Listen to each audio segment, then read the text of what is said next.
Guys, unit available po tayo guys.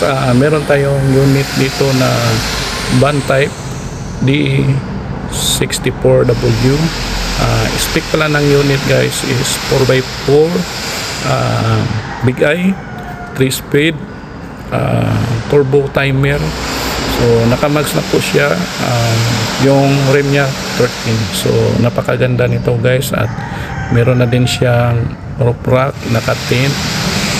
At sa gilid naman niya guys, meron siyang mga kunting decals lang po. So left and right na po yan. So yung stoplight niya guys, naka high is stoplight po tayo.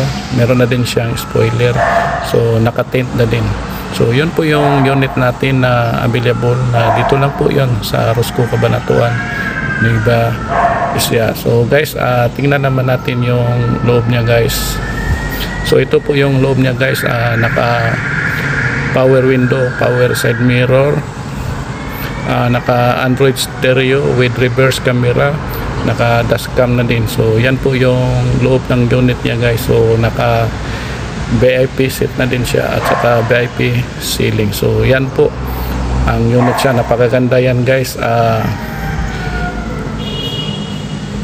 Maluwag na maluwag.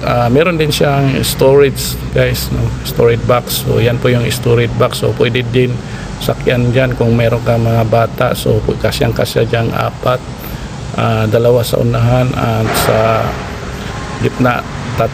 So yun po yung capacity natin na seaters. So kaya kung nagustuhan yung ganitong video guys na unit, PM na kayo dito sa comment section. Salamat.